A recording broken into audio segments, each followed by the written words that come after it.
Well, the thing we had to do to achieve a change in mindset when we first launched BT Sport, given Sky Sports' dominance of that market, is just come back to customer insight.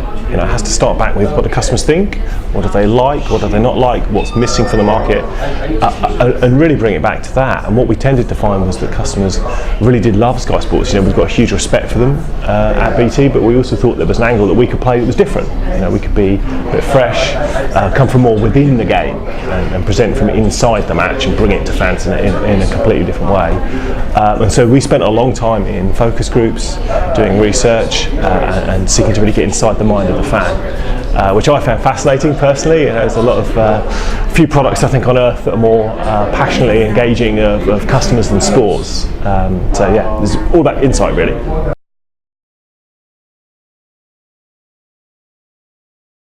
We definitely had to apply a challenger mentality to what we did, because most fans didn't know we existed. We were a brand that had no pedigree in sports broadcasting when we launched, and now 5 years later, having successfully screened Premier League and now Champions League in the UK, I think a lot of people would see us as quite different to Sky Sports and see us as a real credible alternative to them. You know, the number of people now that have BT Sport in homes across the UK is actually bigger than Sky Sports. We're really proud of that, and that's really down to thinking quite differently about who we are and starting from a very distinctly different position to Sky.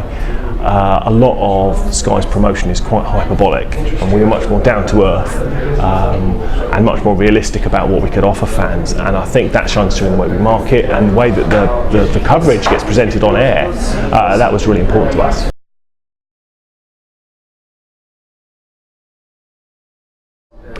Well, loyalty for us can mean different things depending on the products you've got with us. If you're a sports fan and you're a subscriber to BT Sport, it really means making sure that we've always got something on that you want to watch. You know, we pay huge attention to viewing figures and to subscriber numbers, obviously, and it means never staying still. You know, we've always developed our proposition as the sports rights market has evolved.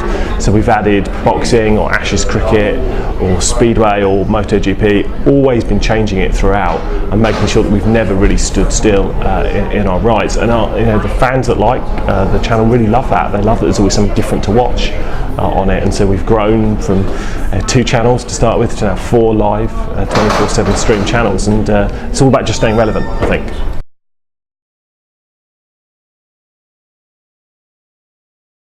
I think a lot of people can get caught up in their own story and lose touch with the customer a bit and believe their own hype.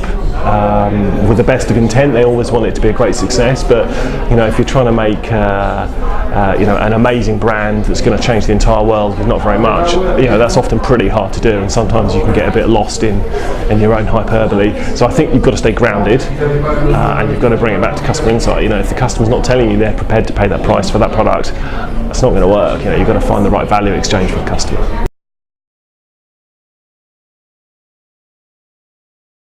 Firstly, stay grounded, you know your customer and stick to that. You can't con the customer, you've got to be really clear on what they want. Secondly, be really clear about who you are for the short term and the long term. So start out with a key point of difference, be ruthlessly clear about that and don't compromise it. And I think thirdly, you've got to be really consistent and stick to who you are. So you've got to ruthlessly execute against that vision of who you are in everything you do, and not be sort of, sometimes you're that brand and sometimes you're not that brand because you're conflicted. You know, you've got to be ruthlessly consistent with that, and that's hard. You know, launching a new brand is difficult, especially if you're going into a market that's got lots of big players in it. So if you do those 3 things, I think that would make us a success.